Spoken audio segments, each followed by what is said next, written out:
Bonjour à tous, on vous a quitté, vous étiez encore en train de préparer la dinde et on vous retrouve dans un début d'année déjà plein de surprises, bonnes et moins bonnes.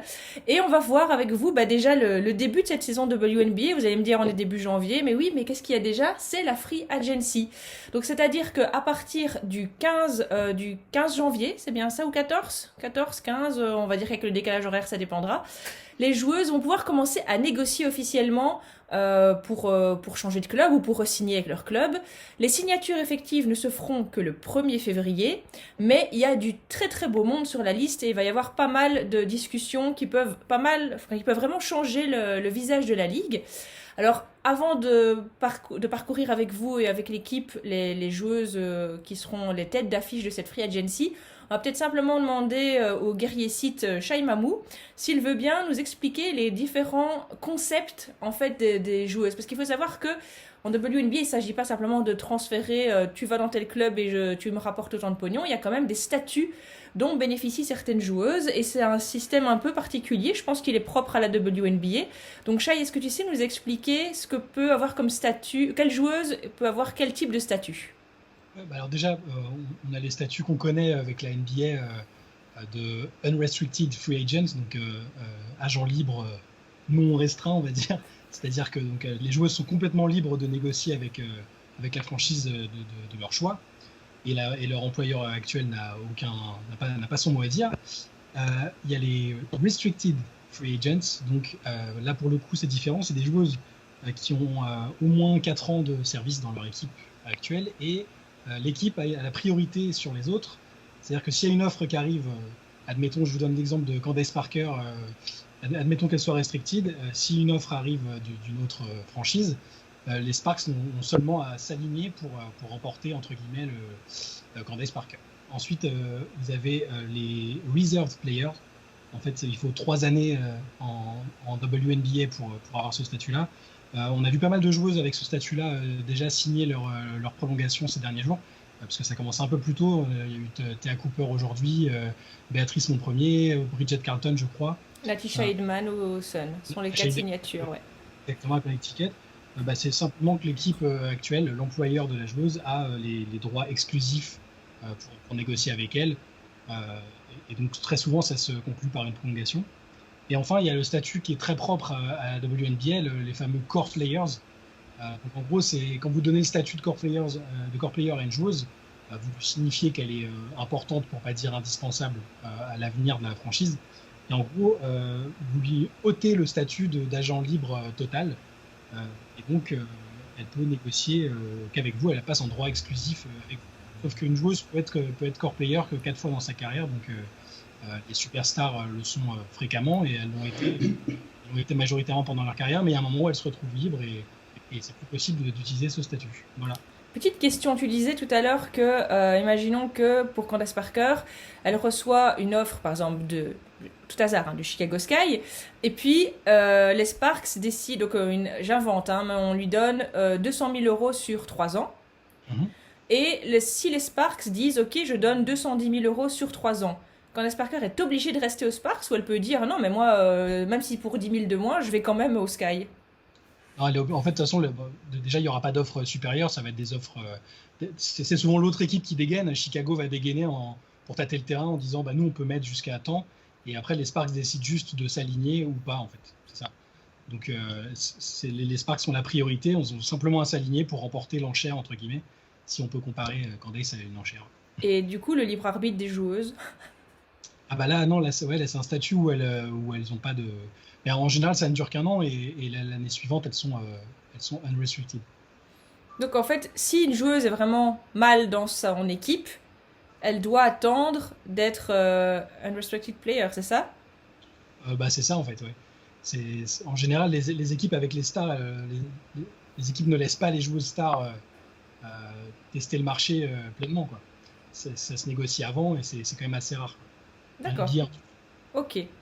Ça va, bah écoute, je pense que c'est déjà plus clair au niveau des statuts pour tout le monde. Donc, on va voir maintenant les gros noms. Je vous l'ai dit, ça va être ça peut être... Bon, alors si tout le monde re-signe au même endroit, j'ai envie de dire, même joueur joue encore. Mais il y a quand même deux, trois changements qui peuvent être assez sympathiques. En fait, on va faire un tir groupé pour les deux premiers noms, puisqu'ils viennent de la même équipe, les Los Angeles Sparks. Et il y a justement la fameuse, cette joueuse dont tu parles, là, qu'on connaît à peine, Candace Parker, ainsi que son amie Nneka Ogwumike. Finalement, c'est la raquette intérieure des Sparks qui va devoir re-signer. Alors, on le sait maintenant, c'est Derek Fisher qui a chopé la casquette supplémentaire de General Manager. Donc ça veut dire, si je présume, que Candace Parker va devoir discuter contrat avec le mec qui l'a benché. C'est ça. Vous me C'est ça. confirmez? Oui, c'est Et ça. donc, votre feeling par rapport à ça?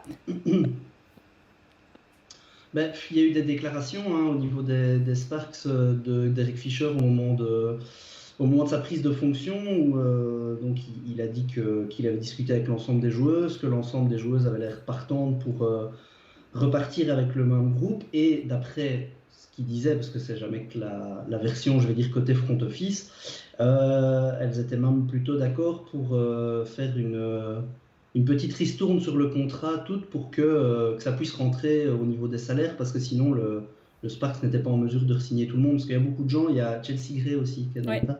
Donc ça fait en gros pratiquement toutes les grosses stars de Los Angeles sont en fin de contrat. Donc ça c'est les déclarations qu'on a eues officielles, à savoir que tout le monde, tout est beau, tout est gentil, tout le monde est ok pour re-signer et tout le monde est prêt à faire un petit effort pour que les finances se portent bien. Maintenant, il y a un signe, moi je dirais qu'il y a un signe qui donne l'espoir aux fans des Sparks de se dire qu'elles vont toutes re-signer. Et pour moi, il y a un signe qui dit non. Le signe positif, c'est l'immobilier, puisqu'on a appris que Candace Parker avait fait des travaux, je pense, dans sa maison, des gros investissements. Bon, on le sait bien, même si Candace Parker touche aussi un salaire en tant qu'analyste, etc., les salaires des joueuses de WNBA ne sont pas les mêmes que NBA. Donc je pense que quand on investit dans une maison, on n'investit pas dans 150 maisons.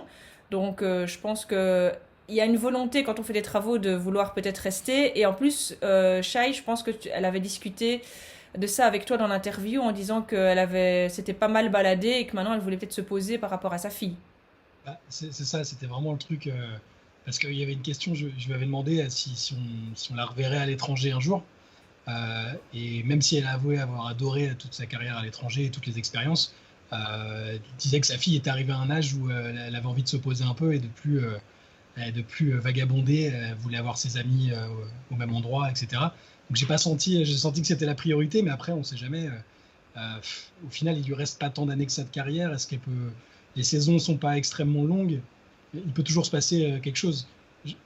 Même si, à la fin de la saison, je me suis dit personnellement qu'il y avait le risque de la perdre parce qu'au niveau sportif, c'était pas fou alors qu'il y avait une équipe bien en place. Là, c'est vrai que la tendance serait plutôt à ce qu'elle reste, qu'il lui fasse entre guillemets un pont d'or et qu'elle finisse sa carrière là-bas, quoi. Elle l'a fait pour la Wobble, se déplacer avec sa fille, elle l'a fait. Et comme tu dis, Ouais. c'est quelques mois, donc est-ce qu'on pourrait se dire qu'elle va ailleurs, elle prend un appart, elle sait qu'elle va passer les peut-être allez 7 mois de l'année à Los Angeles dans sa maison et c'est l'été et voilà, elle fait le déplacement. Toi t'en penses quoi, Liv? Tu penses que si tu devais mettre des billes, tu penses que le Sparks arrive à signer tout le monde ou pas? Euh, L'argument des travaux et de la stabilité, je pense que ça joue, c'est assez important. Après, je me dis, si elles se sont mises d'accord et qu'elles ont toutes prévu de rester, tant mieux. Mais s'il y en a une qui commence à partir et que les autres voient que finalement, le contrat ou la pseudo alliance n'est pas vraiment respectée, peut-être qu'elles vont se mettre justement à toutes chercher un peu la meilleure offre de leur côté, que ce sera un petit peu la débandade. Donc, à voir si Derek Fisher dit vrai ou non. Et puis Ouais, moi, c'est exactement ça. Il faut que tout le monde, Moi, fasse un peu. j'ai du mal à croire que, par exemple, Ogwumike va aller ailleurs, alors que c'est la présidente du syndicat des joueuses. Même si là, la saison Ouais. dernière n'a pas été folle pour elle, j'ai du mal à. Je pense qu'elle va faire vraiment ce qu'elle a envie, et ce qu'elle a envie, a priori, c'est de rester à Los Angeles, quoi. Et Candace, il y a aussi tous les projets qu'elle a aussi au niveau de la télé maintenant, et ça se passe quand même à Los Angeles. Donc je oui, mais pense c'est en que. saison NBA. Là, pour le moment, la saison NBA, elle sera arrêtée. Donc, Non, Ouais, ouais. oui, le c'est vrai que risque, ça se chevauche à un petit moment aussi, effectivement. Parce que moi, le truc où je disais, je pense que l'argument pour, c'était l'immobilier. L'argument contre, c'est de se dire que elles vont être toutes motivées de se dire, ok, on revient, on revient. Ça fait quand même 2 saisons qui se terminent en eau de boudin. Donc, est-ce que tu te dis pas à un moment, est-ce que ça vaut encore la peine? Parce que si tu me dis que le Storm dit ça, si tu me dis que les Mystics disent ça, tu te dis, ouais, vous êtes sur 2 saisons. Enfin, les Mystics, si on peut pas comparer cette saison, évidemment. Le Storm non plus, parce qu'il y avait eu des grosses blessures. Mais quand elles étaient à leur plein potentiel, elles ont gagné. Là, ça fait 2 fois que les Sparks sont censées être à leur plein potentiel. Elles n'ont pas un tour de draft complètement foufou, donc elles vont pas aller chercher une UNESCO cette saison. Et donc, est-ce que tu... Voilà, moi c'est le truc où je me dis, elles vont re-signer et quoi? Demi-finale à nouveau? Enfin, Ouais, non, t'as raison, parce que Ouais. c'est pour ça que immédiatement à la fin de la saison, je me suis dit. Après, moi, j'aime bien les histoires de retour à la maison et dans les villes où elles ont dit. Alors, the j'ai comeback. Jack Dace à Chicago, voilà. Après, elle va forcément se demander ce qui est le plus important pour elle. Est-ce qu'elle veut gagner une autre bague? Au final, elle n'a pas un palmarès si fou que ça, malheureusement, par rapport à son talent qui est all-time. Donc, est-ce qu'elle se dit, elle va se demander si, avec ce coach et cet effectif-là, c'est mieux pour elle? Ou est-ce qu'une autre petite association ailleurs, dans une autre franchise, serait pas mieux? C'est un gros mystère. Enfin, pour conclure sur les Sparks, ce sera très clairement, c'est peut-être l'équipe qui a le plus à gagner ou à perdre dans cette free agency. Surtout que, voilà, il faut se dire aussi que s'il y a un trade, il sera peut-être pas toujours perdant pour les Sparks non plus. Imaginons qu'elle laisse partir Neka ou Chelsea ou même Candace. Si la contrepartie est peut-être une pièce qui manque plus ou qui fait la différence, ou voilà, c'est pas perdu pour autant. Donc, je ne sais pas si perdre une des trois, si c'est dans un bon échange qu'il faut arriver une autre joueuse, sera spécialement négatif. Mais en tout cas, clairement, les yeux seront tournés vers Los Angeles. Même les joueuses de complément sont en fin de contrat, en fait, chez les Sparks. C'est ça qui Ouais, est. Même les Rikuna Williams, Sykes. Simon Augustus est en fin de contrat aussi. Ouais, ouais. ouais. L'expérience n'a pas été folle. On en avait beaucoup parlé parce que c'était incroyable d'avoir là-bas, mais elle est en fin de contrat aussi. Et est-ce qu'elle va vouloir remettre ça, quoi? Mhm. Alors, petite pause, justement, on est en train de parler des joueuses. C'est le moment de faire l'instant promo. Parce que vous allez voir à partir d'aujourd'hui qu'on a mis en place sur SwissSwish un Free Agency Tracker. Alors c'est quoi? Vous allez voir un lien qui va être là tout le temps au-dessus des dernières news. Et en fait sur lequel on va retrouver 2 choses. C'est une page qui a été faite sur mesure avec d'un côté une timeline qui va vraiment vous indiquer toutes les signatures qui auront lieu. Ça peut être de la plus petite signature à la grosse signature. À chaque fois on écrira. Quand c'est une grosse news, il y aura une actualité qui suit de toute façon. Mais donc ce tracker va vous permettre de suivre vraiment à la trace les signatures et de voir tout ce qui se passe. Et sur le côté droit de la page, vous allez voir qu'en fait il y a la liste des joueuses qu'on a classées en 3 grandes catégories. Les grosses stars, les pièces importantes aussi, et puis les joueuses non pas accessoires loin de là, mais peut-être peut-être avec un nom qui vend un petit peu moins, mais vous allez voir qu'il y a quand même des joueuses très intéressantes là-dedans. Et donc chaque fois qu'une joueuse aura signé, elle sera en grisé après. Ça vous permettra vraiment de voir en gros qui est encore sur le marché, de voir qui a déjà signé. On mettra à chaque fois où la joueuse est partie. Bref, c'est vraiment un lien que je vous invite à mettre dans vos favoris pour les semaines à venir, parce que ça va vraiment vous permettre de suivre un maximum cette free agency qui, voilà, ça peut paraître des histoires d'échange, mais en fait c'est vraiment la partie d'échecs qui va complètement lancer cette saison. Voilà, ça c'était pour la petite pause. Le lien de Free Agency Tracker, on va mettre aussi dans la vidéo YouTube, mais de toute façon il y aura vraiment une bannière bien visible sur le site pour vous y rendre. Alors on passe à une autre joueuse. Alors à la fois c'est un nom très important et en même temps je peux feindre le suspense, hein, si vous voulez je le fais. Alors après il y a Sue Bird, on sait vraiment pas si elle va rester pour la 27e saison d'affilée au Seattle Storm. Voilà, elle signe que des contrats d'1 an je pense maintenant souvent, et je me souviens que pour cette saison-ci elle avait commencé à faire Hey, hi guys, grosse nouvelle, enfin je vous fais ma traduction en simultané, elle fait attention, flash news, je reste à Seattle, salut. Et je savais que cette vidéo était super fraîche, super mignonne à l'image de ce qu'elle peut être, parce que je pense que si Sue s'en va du Storm, c'est genre la terre qui s'écroule, quoi. C'est là, c'est pratiquement, surtout qu'elle a dit qu'elle aimerait bien rester pour jouer jusqu'au moment où elle peut voir la Key Arena. Enfin bref, Liv, est-ce que tu peux imaginer un moment Sue ailleurs? Oui, à New York, quand elle aura fini sa carrière et qu'elle sera en train de se reposer sur son canapé. Mais sinon, là, tant qu'elle joue au basket, non, c'est sûr qu'elle sera à Seattle. Comme tu dis, elle a dit qu'elle espérait jouer dans la nouvelle Key Arena. Et puis, comme s'il fallait rajouter un élément en plus, il y a aussi Megan Rapinoe, sa compagne, qui sera Sa bientôt fiancée. sa femme, qui joue C'est ça, sa fiancée qui joue au Reign de Seattle, même si on la voit un peu moins sur les terrains en ce moment. Donc elles sont toutes les deux très ancrées dans la ville. Je les vois pas partir. Je pense aussi les garçons, est-ce qu'à un moment, vous risquez de frémir pour Sue? Non, et puis Sue, elle va arriver, elle va dire écoutez, je veux le max. On va lui dire ben oui, pas de souci, et tu joues que la moitié des matchs, et t'inquiète pas, et tu nous remportes une 5e bague, et repose-toi bien surtout, il n'y a pas de problème. Et tu veux combien? Non, Je suis même pas sûre qu'elle demanderait le max, parce que c'est quand même sans Elle doute l'a celle pas aussi encore, qui, c'est sans doute celle qui doit avoir les plus gros sponsors aussi en dehors au niveau visibilité, non? Je sais pas, mais je crois qu'elle l'avait encore, mais enfin, c'est une question de statut aussi. Je crois que. Je sais pas si elle le demandera, parce que je pense il y aura peut-être une discussion avec le front office de dire bon, écoute, pour gagner, qu'est-ce qu'il faut faire? Mm. Voilà. Mais je veux dire, quoi qu'elle demande, si elle veut un cendrier avec son nom dessus, elle l'aura, quoi. Ce Elle serait vient une de drôle de remporter. demande quand même. Oui, voilà, mais je te dis la première chose qui me passe par la tête. Mais non, elle vient de remporter une 4e bague pour la franchise. Enfin, ouais, non, il y a. Franchement, mais alors là, on a parlé du séisme, c'est Mon Augustus l'année passée, mais Oui. si Sue Bird elle change de franchise, waouh!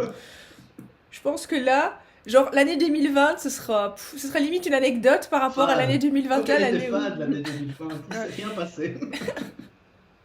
Donc non, effectivement, voilà. Donc on devait la citer, on l'a citée.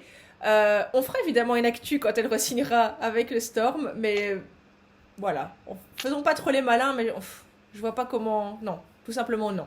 Par contre, la joueuse d'après, Liz Cambage, elle est dans une équipe aussi qui va être pas mal secouée par la free agency, puisqu'il y a 2 grandes joueuses, c'est Kayla McBride et Liz Cambage. Alors, Liz, à la fois, il y a du pour et... Enfin, on sait qu'elle n'est pas hyper stable. Maintenant, elle a l'air d'avoir trouvé un équilibre à Las Vegas et de s'entendre plutôt bien avec Bilou. Donc, il n'y a pas de signe qui nous dirait qu'elle doit spécialement partir. Maintenant, AJ Wilson s'en est très bien sorti sans elle aussi. Donc voilà, à votre avis, qu'est-ce qui va se passer avec Queen Liz à Las Vegas? Moi, je pense en tout cas que c'est soit elle vient à Las Vegas, soit elle reste. Soit je la vois pas dans une autre équipe en WNBA en fait. Elle a l'air justement d'avoir trouvé ce que tu disais, une sorte de stabilité, un effectif, un coach qui la comprend, qui l'aime bien, une fanbase qui aime sa personnalité. Après, ça va dépendre aussi peut-être du contexte sanitaire et tout ça, parce qu'on a vu que c'était aussi ça qui avait joué dans sa décision de ne pas venir, même si on a vu que la saison avait bien pu se dérouler sans encombre. Les Aces vont aussi peut-être se demander est-ce que c'est Liz Cambage qui nous a manqué pour battre Seattle, et est-ce que le fait qu'elle revienne va pas faire embouteillage et freiner l'énorme ascension déjà d'Aja Wilson elle n'est pas juste prometteuse, elle est MVP de la ligue maintenant, donc ça va être compliqué pour elle de voir arriver Liz Cambage lui manger du terrain, quoi. Donc c'est compliqué. Après, sur le papier, si tu peux re-signer Liz Cambage, Oui. ça te fait une force de frappe gigantesque, quoi. Donc en tout cas, je sais pas si elle va re-signer, mais si elle vient, c'est pour Las Vegas et pas pour une autre franchise. En tant que président du fan club, Flo, t'as quelque chose à rajouter? Non, j'allais dire exactement la même chose que Shai. Je la vois pas tout d'un coup dire je signe à Connecticut ou enfin je signe ailleurs. Mais effectivement, la franchise, comme tu dis sur le papier, on va pas dire que l'équipe est meilleure sans Liz Cambage, ça ce serait une aberration complète. Par contre, on peut se demander c'est si pour le même salaire, est-ce que ça vaut pas la peine de signer quelqu'un sur un autre poste? Parce que c'est quand même son absence qui a permis à Aja Wilson d'éclore. Donc le front office va certainement se poser des questions. Maintenant, moi j'ai le sentiment, mais c'est un sentiment très personnel, qu'elle ferait peut-être bien là en passe encore cette saison-ci parce que c'est une année olympique, que Liz Cambage elle a toujours mis beaucoup d'importance aussi pour son équipe nationale et tout ça. Et donc je pense que je mettrais quand même 60% de chance plutôt qu'elle ne vienne pas, mais pas, enfin qu'elle ne re-signe pas, mais pas pour aller dans une autre équipe, juste pour rester en Australie. Au final, depuis son arrivée en 2011, elle a joué que 4 saisons en WNBA, donc voilà. Toi, Liv, une chance de l'avoir arrivé au Sky pour faire un duo avec Queen Ali? Non, je pense pas au Sky. Ils sont un peu trop gentils, un peu trop bisounours, alors qu'au contraire, Vegas, c'est la franchise qui lui convient parfaitement au niveau de la personnalité. Elle est dans son élément. Après, est-ce qu'elle viendra ou pas, à voir. À suivre, effectivement. Alors, la joueuse d'après, c'est Emma Messman. Et ça, c'est dur. C'est dur parce que euh, elle est importante et en même temps, est-ce qu'elle irait tâter le terrain ailleurs et ce qui ferait quand même un gros trou chez les Mystics. Flo, qu'est-ce que tu penses qui va arriver à Emma? Est-ce qu'elle va refaire elle aussi une impasse cette saison en se disant année olympique? Parce que faut quand même savoir que c'est non seulement l'année olympique, mais avant il y a l'Eurobasket. Ouais. Donc ça fait 2 rendez-vous pour l'équipe nationale belge en peu de temps, puisque c'est du 17 au 27 juin pour l'Eurobasket. C'est de fin juillet à début août, donc ça veut dire qu'en gros, elle ferait un peu le yo-yo au niveau Women NBA. Donc toi, tu t'attends à quoi? Pour moi, j'ai envie de dire la même chose que pour l'East Belge, c'est-à-dire que enfin, j'en ai déjà discuté avec plein de gens. Il y a des gens qui disent ouais, si New York, Indiana, son ancienne coach. Je ne la vois pas changer d'équipe pour aller dans une autre équipe de WNBA. Ça se passe super bien à Washington. Elles ont toutes gagné il y a 2 saisons. Cette saison-ci, on a vu que l'ambiance était super bonne au sein du groupe. Donc, je la vois pas quitter Washington. Enfin, pourquoi faire? Elle a toujours été assez stable dans sa carrière. Maintenant, ça fait des années qu'elle est à E4, même en Europe. Donc, elle n'est pas du genre à vouloir juste en permanence changer tout ça. Maintenant, oui, il y a l'Euro et les JO. Les JO, avec vraiment, c'est la première participation de la Belgique aux JO. Donc, je crois que l'équipe a vraiment envie de rien regretter là-bas. Même si, voilà, je ne sais pas si elles arrivent avec vraiment des ambitions, mais elles veulent rien regretter. Et l'Euro, c'est en plus une compétition où on peut dire ce qu'on veut, mais la Belgique doit tenter sa chance, doit jouer sa carte. Et donc, c'est pour moi un scénario qui est assez présent dans ma tête, même si j'espère vraiment l'avoir dans l'équipe. Après, la situation des Mystics, elle ne dépend pas que d'Emma, parce que je ne sais pas si on en parle maintenant des Mystics de façon globale, comme ça on gère tous les dossiers en même temps. Si tu peux, tout à fait. La situation des Mystics, c'est qu'il y a à re-signer, pour citer juste les gros noms, Tina Charles, Emma Messman, Aerial Powers, Tasha Cloud, Latoya Sanders, et aussi Tiana Hawkins, si on veut vraiment faire tout. Donc, si on paye tous ces gens-là au prix où ils sont en droit, enfin au niveau qu'ils sont en droit d'espérer, qu'elles sont en droit d'espérer, il n'y a pas la place. Donc il y a des choix qui vont devoir être faits. Je pense que Latoya Sanders risque de faire ses valises. Et si ça fait ça et qu'on arrive plus ou moins à rentrer dans les salaires, ça passera. Mais j'ai très peur du mois qui arrive pour Washington. Et donc ça pourrait jouer aussi sur les envies d'Emma. C'est-à-dire que si on lui dit, bah, écoute, on te propose, mais tel salaire. Après, Emma n'a jamais eu l'air d'être vraiment une grosse gourmande à ce niveau-là, mais elle peut peut-être se sentir à un moment pas respectée si les demandes ne sont pas faites dans le bon sens. Donc, les Washington, c'est pas simple parce que c'est pas qu'une question d'envie en fait. Il y a un problème chiffré, mathématique pour faire rentrer tout le monde. Donc voilà. Mais je suis d'accord avec toi au niveau, par contre, attachement à Washington. Je trouve vraiment, on l'a vu avec les événements du Capitole, elle a vraiment tweeté comme. Alors, comment on appelle les habitants de Washington? Ah ah! Comme une Washingtonaise. Comme une fille du district. Voilà, comme une fille du district. Là, c'était plus Ypres, hein, c'était Washington qui parlait et vraiment, je pense que elle est dans cette équipe. Alors, ce qui est bien, c'est qu'en jouant E4, elle est déjà copine un peu avec tout le monde. Elle pourrait aller un peu dans plein de clubs, elle connaît déjà quelqu'un. Mais effectivement, on la sent quand même. Et même le fait qu'elle soit venue dans la Wobble, qu'elle est un peu. Enfin, Washington et Emma, c'est quelque chose. Donc moi, je suis d'accord avec toi. Si elle n'est pas là, ce sera pour privilégier l'équipe belge comme elle l'a déjà fait. Mais alors, quand tu parles de se faire respecter, je serais étonnée que Washington ne sache pas la valeur qu'elle a aussi. Et comme tu dis, il y a des joueuses qui seront peut-être pas respectées du style Latoya Sanders, qui a un volume énorme aussi, mais plus discrète. Mais Emma, je pense qu'ils sauront faire ce qu'il faut pour la garder. Liv, un avis sur la question? Juste d'accord avec Flo sur l'enchaînement entre l'Euro et les JO. Je pense que ça va être un facteur important parce que faire des allers-retours, bon, déjà d'ordinaire, c'est jamais facile, surtout pour 2 compétitions. Je crois que c'est du jamais vu comme ça à la suite. Et en plus, en période pandémique comme ça, je pense que ça peut, sur le plan logistique, ça peut être très compliqué aussi. Donc peut-être qu'elle choisira de se concentrer uniquement sur la Belgique et d'avoir l'esprit un peu plus serein comme ça. Alors, le nom d'après, c'est un nom qui va sortir Shai de sa torpeur. c'est Alyssa Thomas. On l'avait rencontrée en février, elle nous avait dit justement, là, on avait un peu tâté le terrain par rapport à ça.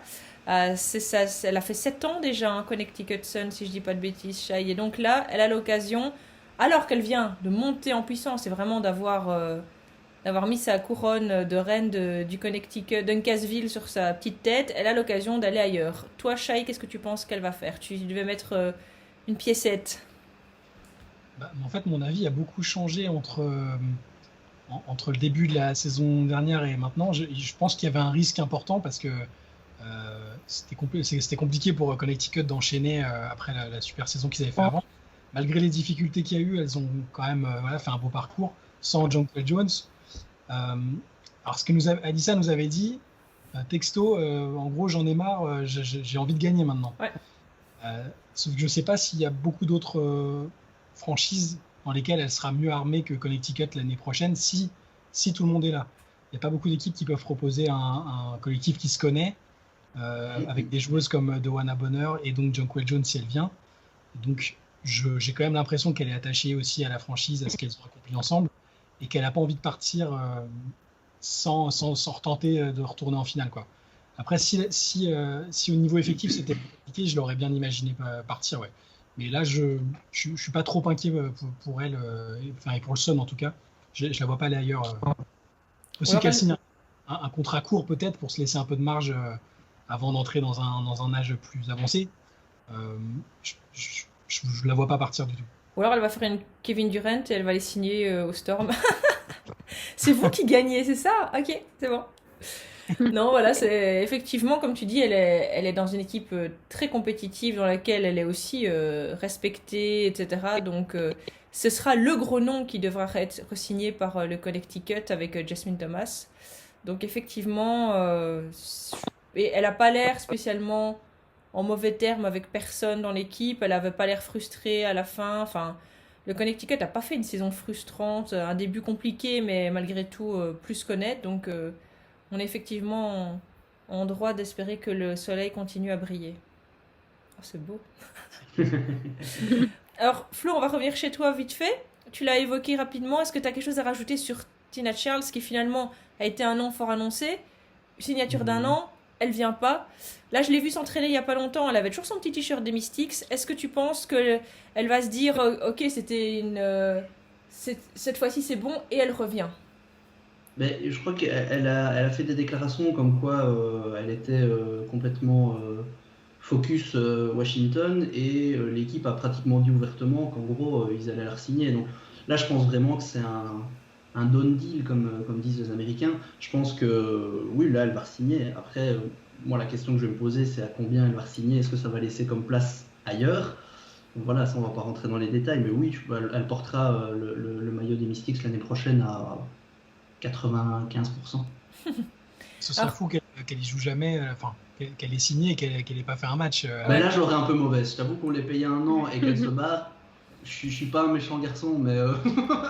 Sont pas tes sous, hein, Flo, sont pas tes sous. Non, c'est vrai, d'accord. Donc ça va, ça limite, c'est ceux de. Comment il s'appelle? Ce qu'elle veut, mais. Ted Léon 6. Sinon, C'est ça, pas. Ted Léon 6. Mais non, je pense vraiment qu'elle jouera à Washington. On a envie de voir le trio Ouais. Kema Messman et Elena Deledon. On a pas eu on a été privé de ça par les événements, donc on a envie de voir ça, même d'un point de vue neutre, ça peut envoyer du lourd, quoi. Ouais. Alors, l'autre gros nom, mais où on va quand même se dire qu'elle va rester au même endroit, c'est Diana Taurasi. Donc évidemment, si on dit sous Bird, Diana n'est pas loin. Effectivement, Diana Taurasi, Phoenix Mercury. Elle a de nouveau porté clairement l'équipe sur ses épaules plus qu'il ne fallait cette saison-ci dans la Wobble du haut de ses 38 ans. Elle a bien dit il n'y a pas longtemps dans une interview que tant qu'on lui dirait pas tant qu'elle ferait pas de la merde sur le terrain, elle resterait là.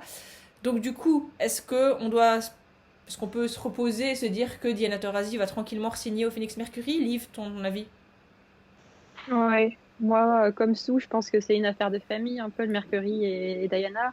Il y a même Penny Taylor qui a rejoint le staff au cours des dernières années, sa femme donc. Et Ouais. puis, non, elle incarne la franchise, elle la porte, et je la vois pas avec un autre maillot.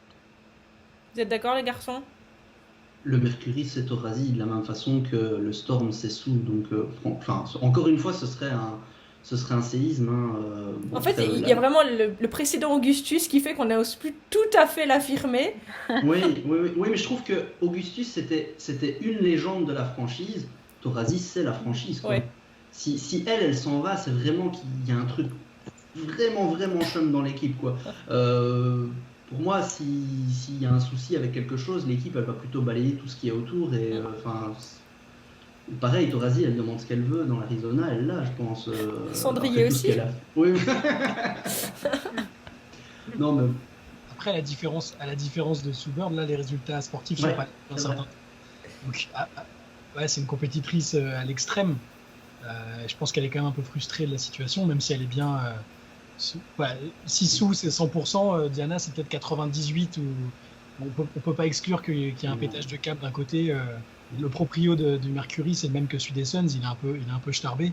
Peut-être plutôt ça, parce qu'elle a déjà eu 3 bagues, même si elle espère toujours en avoir une de plus, elle valait pas faire du ring chasing.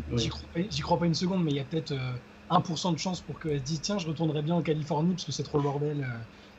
Voilà, ça peut arriver, on sait jamais. Un échange. Mais t'imagines si elle veut faire une dernière saison avec Sue et qu'elle va au Storm? Impossible. Tout le monde aime bien Seattle, ça va plus être le cas s'il commence à ça, je sais pas si on l'accepte. On ne refuse pas Diana. Oui, donc voilà, un nom qu'il nous fallait citer aussi, mais qui normalement ne devrait pas faire trop de vagues. Alors on reste à Seattle justement parce qu'il y a quand même 2 joueuses importantes, Liv, qui vont devoir re-signer. C'est d'une part, donc on a parlé de Sue, donc c'est 3 joueuses, puisque Sue, c'est presque acté.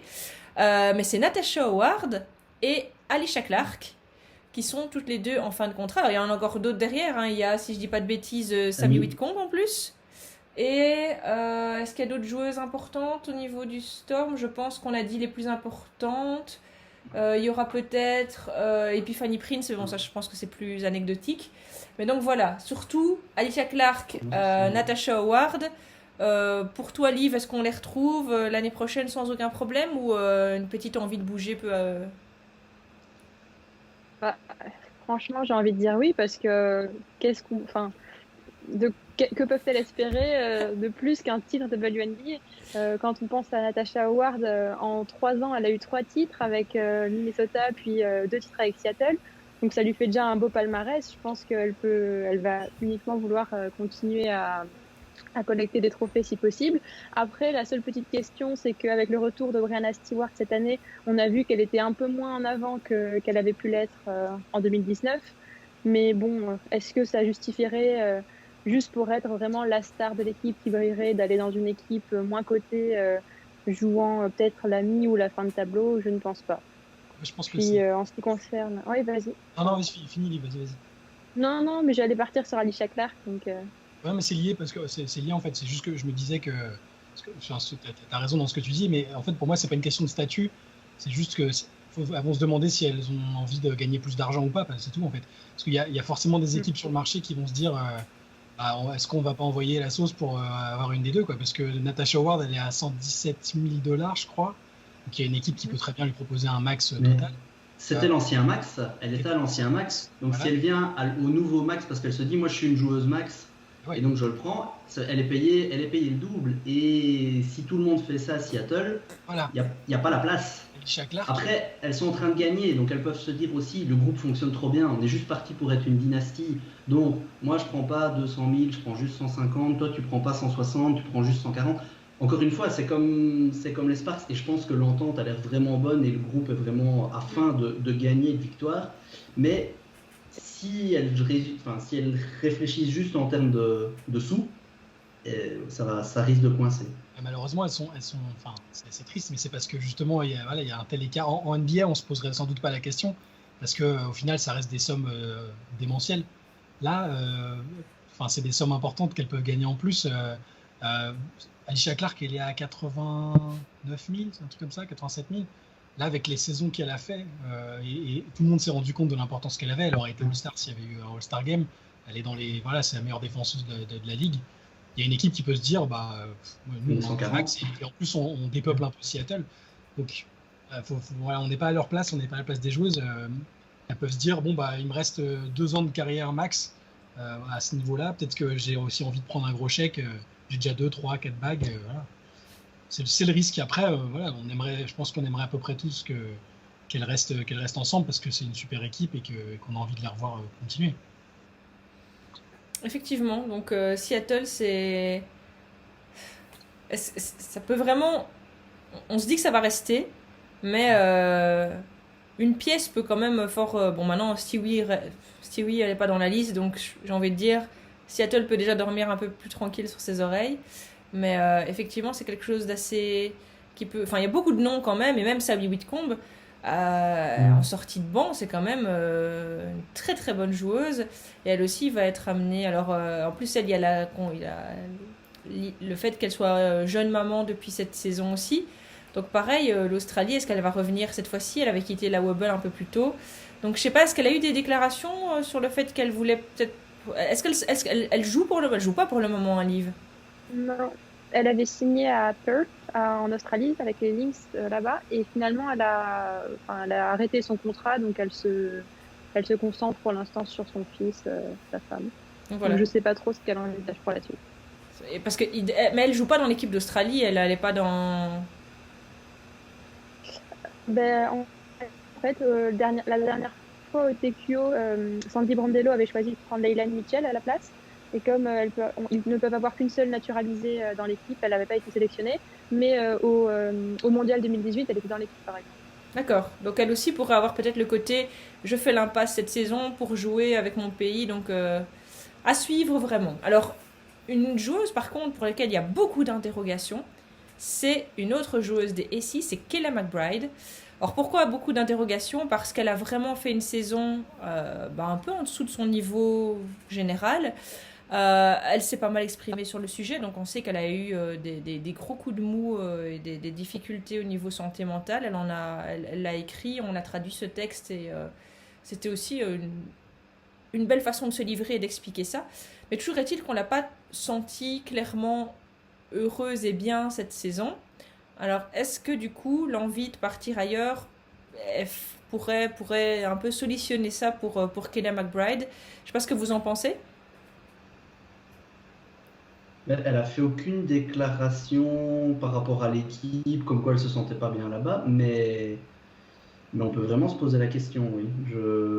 Après, on ne fait jamais que faire des ressentis de ce qu'on pense, nous, de ce qu'on voit, mais moi, si je devais mettre une petite pièce, je la mettrais bien sur Kemak qui porte un autre maillot la saison prochaine, sans que je puisse vraiment trouver une destination en particulier qui puisse le faire, mais il y a des inconnus autour de l'équipe et peut-être qu'elle se dit qu'il faut tourner la page pour redonner un nouvel élan, parce que là c'est vrai que depuis 2 saisons c'est petit à petit en train de... Le type de jeu de Bill Laimbeer, est-ce qu'il lui convient aussi? Est-ce qu'il sait faire, enfin, est-ce qu'il met en avant une joueuse comme ça? Cette saison, non.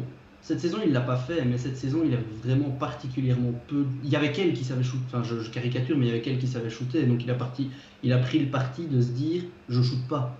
Et donc, c'est clairement elle qui en a pâti. Maintenant, est-ce que il y a 2 saisons, c'était déjà lui et elle avait shooté, mais comme une cochonne à mort à 40%. Enfin, non, mais je veux dire par là, je crois qu'il sait le faire, mais il s'adapte à son personnel. Maintenant, Angel McCoughtry elle est toujours là, Eja Wilson elle est toujours là, donc si elle se dit la saison prochaine on repart pour le même type de jeu, moi je suis une des 2 meilleures shooteuses de la ligue, vous êtes gentil, vous allez me donner des ballons et donc je vais aller ailleurs, c'est possible.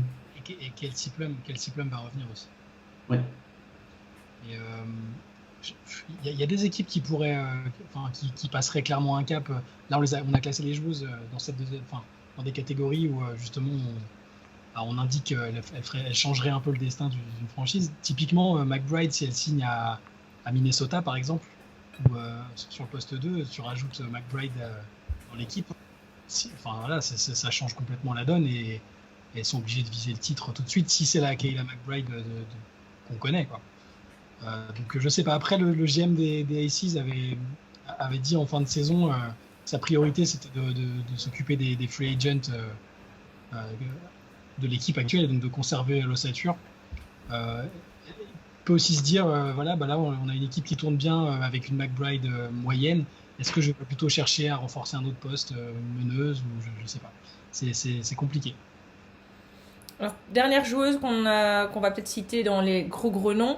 On l'a dit au début, on l'a évoqué, mais peut-être juste prendre quelques secondes pour parler plus particulièrement du cas de Chelsea Gray. Donc on a parlé de Candace Parker et de Nneka Ogwumike, et tu avais toi-même rajouté Flo qu'il y avait aussi Chelsea Gray. Chelsea Gray, elle est un peu... Justement, j'embraye là-dessus parce que je trouve aussi que comme Kayla McBride, elle sort d'une saison vraiment décevante. Est-ce que ce serait pas celle des trois des Sparks qui est le plus sujette à pouvoir aller voir ailleurs? C'est ce que j'ai failli dire tantôt quand on en a parlé, c'est que autant je vois Candace et Nneka, je les vois vraiment rester à LA, autant Chelsea, je serais pas étonné de la voir partir. Et on parlait des 6 juste avant. Écoute, si K-Max s'en va et que Kelsey Plum, elle a quand même des soucis de blessure, t'as Daniel Robinson qui est free agent, mais qui a fait une bonne saison, mais si tu récupères Chelsea Gray, c'est juste une énorme plus-value. En tout cas, tu redonnes un autre élan, parce que cette fois-ci, ta shooteuse, c'est elle qui a le ballon en main pour commencer tes attaques. C'est pas pareil que McBride, où tu dois un peu faire des systèmes avec elle. Donc, c'est complètement Madame Irma ce que je lâche ici. Hein. C'est sorti de mon imagination, mais en tout cas, Chelsea Gray, je serais pas du tout étonné qu'elle soit plus à Los Angeles l'année prochaine. Et ce qui serait triste, je pense, c'est qu'une partie des fans de Los Angeles, vu qu'elle vient de faire une saison quand même assez bof et surtout un dernier match catastrophique, risquerait de pas vraiment la regretter, alors qu'il ne faudrait pas oublier tous les énormes services qu'elle a rendus à Los Angeles. Mais le dernier souvenir est un peu amer. Donc, ouais. Effectivement, donc l'avenir nous le dira. Donc voilà, ça clôture la liste, ce qu'on a appelé les game changers, les gros noms. Maintenant, il y a les belles pièces. C'est des joueuses, c'est soit pas tout à fait des stars ou plus des stars, mais des joueuses qui peuvent quand même donner du relief aux ambitions d'une équipe. Alors, le premier nom, évidemment, je ne passerai pas à côté, et on en parlera, parce que c'est une légende, et que je suis curieuse de savoir ce qu'elle va faire, c'est Candice Dupri. Est-ce qu'elle va rester au Fever d'Indiana avec Julie Allemand? Est-ce qu'elle va essayer peut-être d'ailleurs, parce que on va pas se mentir, hein, elle est clairement plus sur la fin que sur le début, et le Fever ne va pas gagner le titre la saison prochaine, sauf surprise ou cataclysme. Est-ce que vous voyez Candice Dupri essayer d'aller chercher une bague dans une équipe où elle aurait sans doute un rôle moins important qu'au Fever, mais pour aller chercher peut-être, ne fût-ce que déjà revoir la couleur des playoffs en fait? Je pense que, limite, j'aimerais la voir essayer d'aller chercher une bague dans une équipe plus exposée, mais d'un côté, si je suis à la place du Fever, avec beaucoup de jeunes joueuses, il n'y a pas énormément d'expérience, si elles n'arrivent pas à faire une grosse signature, c'est pas un marché très attractif, donc il faudrait passer par un trade pour récupérer quelqu'un de l'autre côté. À leur place, je ferais tout pour donner une belle dernière année peut-être à Candice Dupri, un contrat sympa pour encadrer les jeunes. Mais c'est totalement possible qu'on ait un scénario où une équipe se dit qu'avec son expérience et ce qu'elle était encore capable d'apporter l'année dernière, parce que mine de rien sur le terrain, là on dit qu'elle est en pente descendante, mais ça restait très honorable par rapport au nombre de kilomètres qu'elle a dans les jambes. C'est totalement possible. Une équipe jeune, tu vois, moi je pense, pourquoi pas, dans les équipes jeunes auxquelles je pense, il y a New York, il y a Atlanta, il y a Dallas, c'est quand même des effectifs relativement jeunes. Est-ce que tu te dis pas, elles sont mignonnes les petites, mais on va leur... Voilà, quand tu disais que c'était limite Kian Nurse qui était la plus expérimentée de New York, je sors New York comme ça, hein, mais... Mais c'est possible, elles ont pas à l'intérieur, c'est léger, hein, donc avoir Candice Dupri en poste 4, c'est sympa, c'est clairement bien pour le... Ouais, je suis d'accord, c'est clair. Après, j'envisageais plutôt le fait qu'elle veuille finir dans une équipe plus ambitieuse, parce que là, toutes les équipes que tu as citées, a priori, elles vont pas jouer le titre l'année prochaine. Oui. Je pensais plus à un deal comme pour Simone Augustus, tu vois. Mais ça fait partie des cas un peu intrigants, Candice Dupri, parce qu'elle peut encore beaucoup apporter, et à la fois, on ne sait pas trop où elle peut aller, quoi. L'autre joueuse du Fever... T'allais rajouter quelque chose, Flo, vas-y. Je disais que moi je la voyais partir, mais par contre je la voyais pas du tout partir à New York ou ce genre de choses. Éventuellement Dallas, parce que là tu sens que l'équipe peut passer un cap et qu'ils ont des besoins, mais pour moi, ça fait un certain nombre de temps qu'elle avait plus son destin en main, et là, elle l'a. Et je la vois vraiment plutôt se dire, bon, la bague maintenant, une deuxième bague. Ouais, donc, mais c'est aussi une maman de 2 jeunes enfants. Pas faux. Donc Et- bouger, Et c'est tout de pourquoi suite. pas aller au Sun? Retourner, Et tu pourquoi penses? pas aller au Sun? Bon, après, ouais. Après, il y a... Connecticut ou Ça Phoenix? peut être compliqué, mais... On est en Women Non, non. NBA, Shai, donc le Sun c'est chez nous, c'est Connecticut. Mais donc, c'est pour rejoindre Bonheur, mais sinon, elle était au Mercure. Oui, non, plutôt pour se rapprocher de ses filles, mais Ouais. et en plus, ça ferait une équipe prétendante au titre. Parce qu'après, moi, je la vois pas du tout partir d'Indiana pour aller à Dallas, Atlanta, New York. Je trouve que ça vaut pas forcément le coup. Hmm. Donc, soit, à mon avis, elle trouve une équipe qui vraiment vise le titre, soit peut-être qu'elle va simplement insister. Si elle a déjà un bon salaire, eh bien, insister sur le côté passation de flambeau et former la relève à Indiana.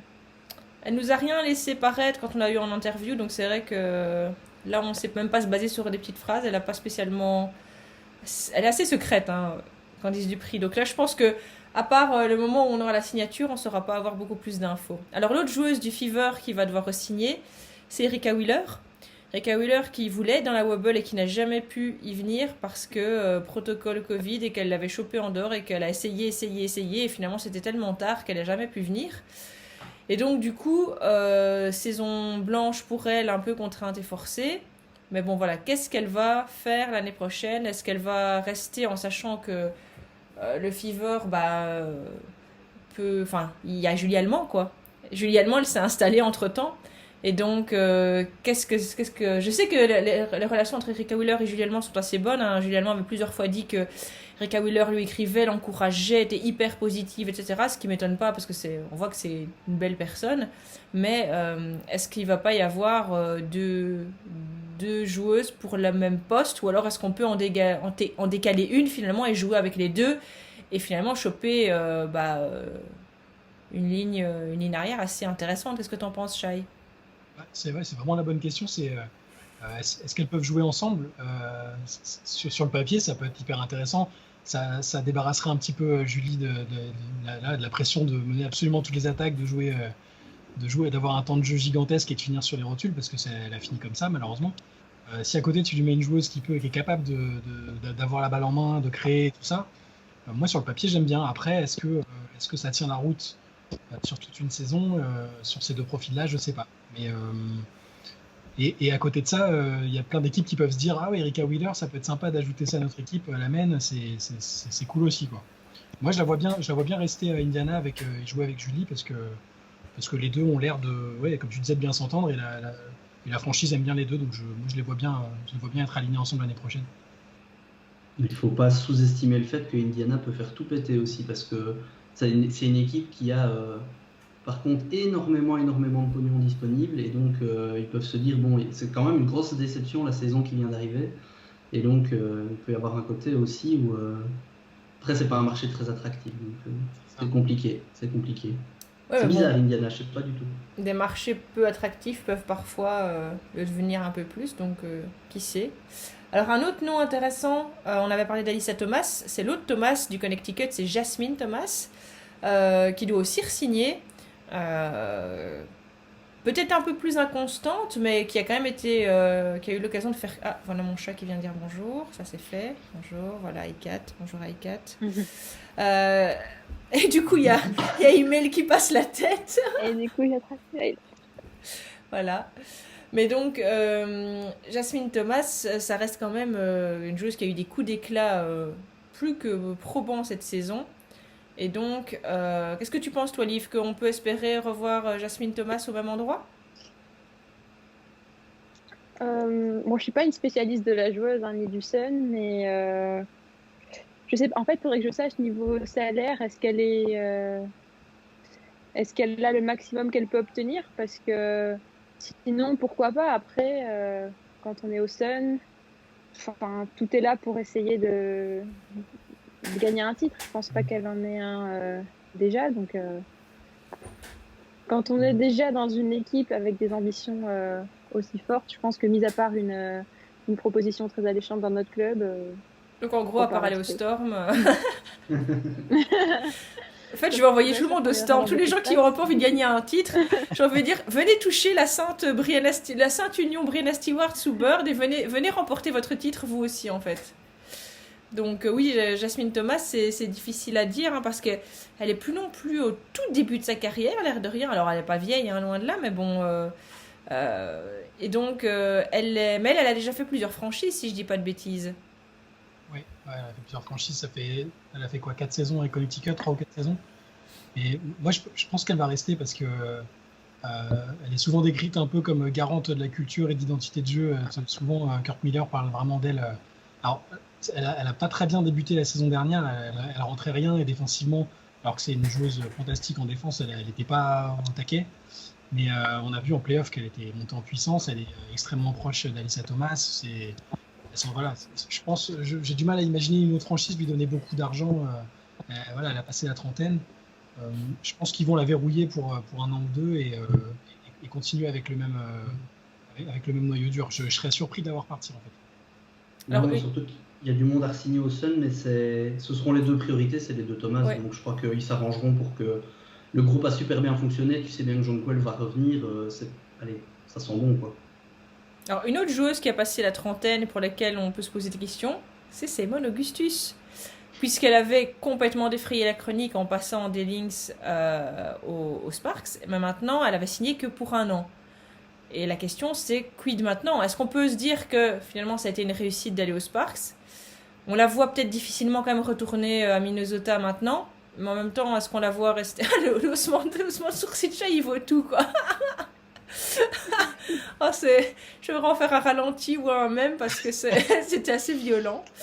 Je pense que tu as un avis sur la question, Shai. Tu penses qu'elle aurait dû rester, partir, que c'était moyen comme idée? Qu'est-ce que tu penses? Non, mais dans l'idée, bon, moi je suis pas trop fan du départ pour les clubs rivaux en fin de carrière, discrètement, machin. J'aime pas trop le concept.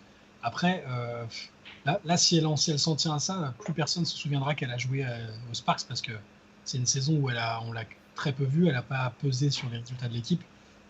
C'est pas forcément de sa faute d'ailleurs non plus. Hein. Mais en tout cas, si elle reste, je l'imagine pas rester à ce salaire-là en fait. Elle était à 110 000 $ la saison, c'est quand même beaucoup pour une joueuse qui a pas énormément joué.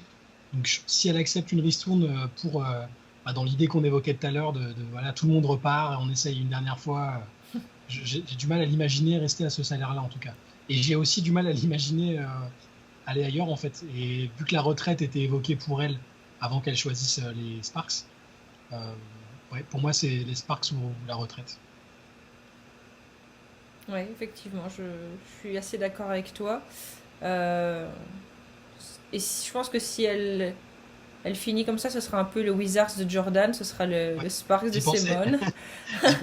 C'est-à-dire que les vrais fans hardcore auront quand même le maillot et se feront « Non mais ça allait franchement », comme moi qui ont continué à essayer de défendre misérablement ces quelques années en faisant « Mais franchement pour un mec de 40 ans, il jouait bien, ok ?»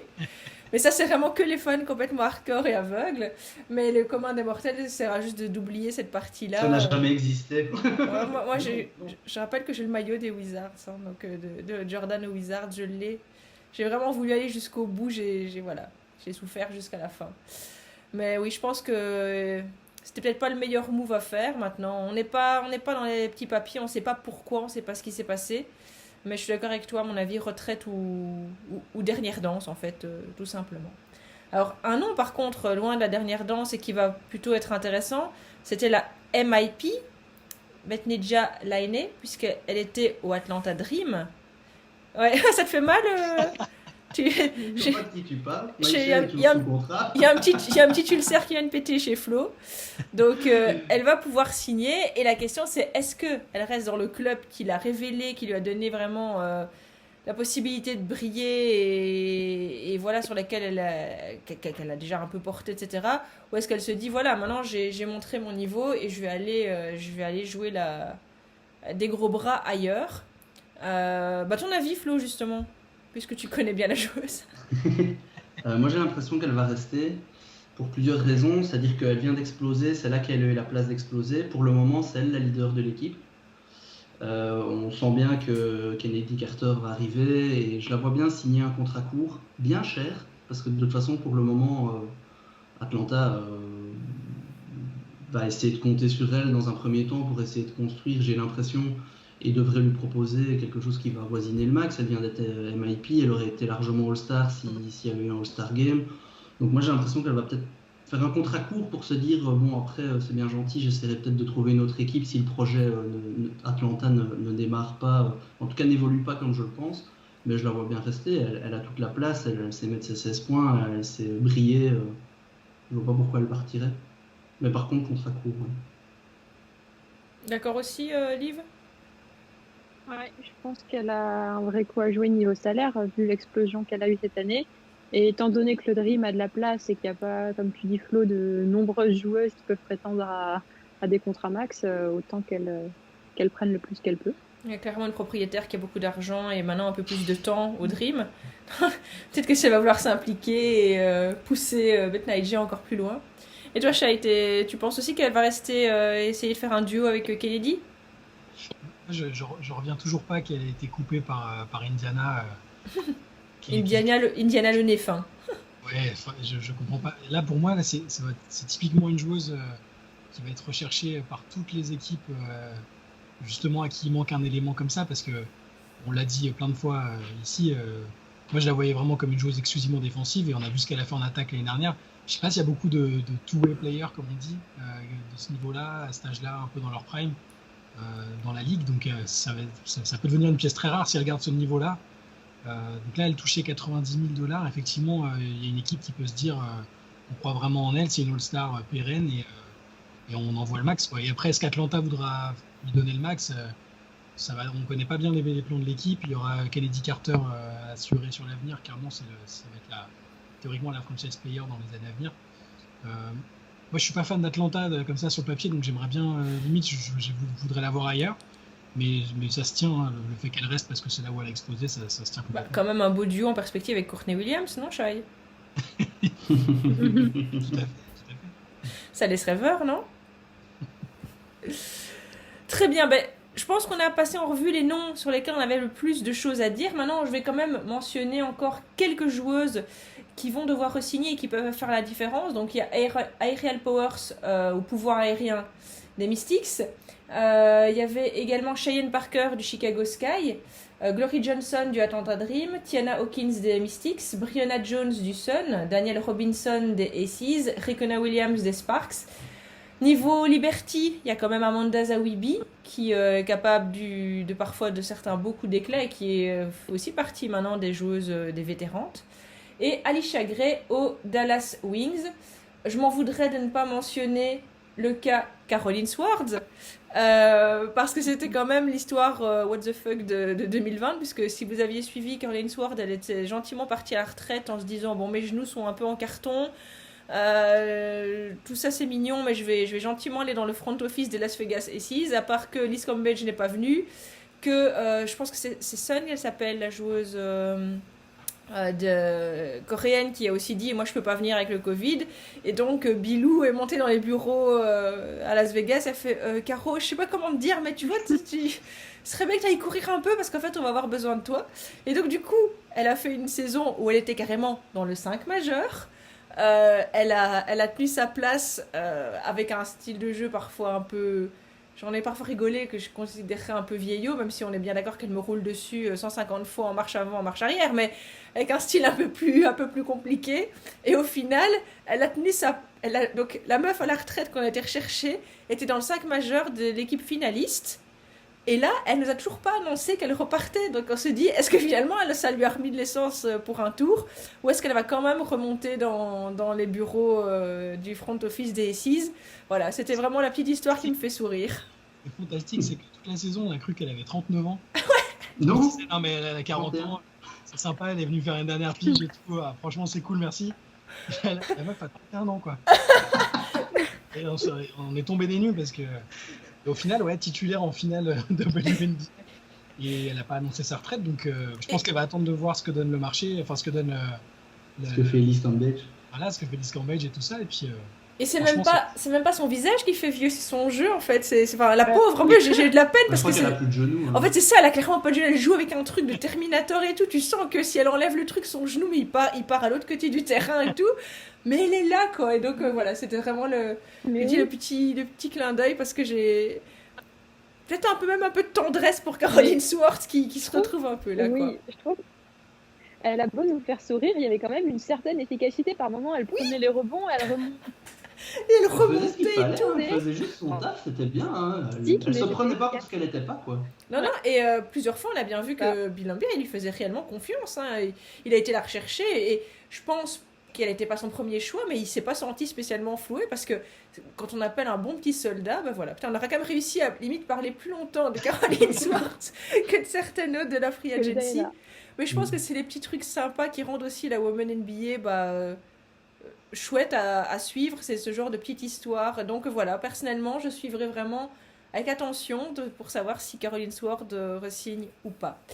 Alors, merci les copains d'avoir inauguré ce premier podcast de 2021 de la sorte. Donc, pour vous, chers amis, comment ça va se passer? Ben voilà, vous savez qu'il y a le Free Agency Tracker à suivre très régulièrement pour être tenu au courant de toutes les petites signatures, de tous les mouvements. Et puis évidemment, on vous tiendra au courant dès qu'il y a une plus grosse signature ou un trait de quoi que ce soit. On fera évidemment un article sur le sujet et on continuera à vous informer dès que possible. On vous dit à très bientôt. N'hésitez pas, communiquez avec nous. Si vous avez des questions, des envies, on est là, on est dispo. À bientôt. Salut, salut! Salut.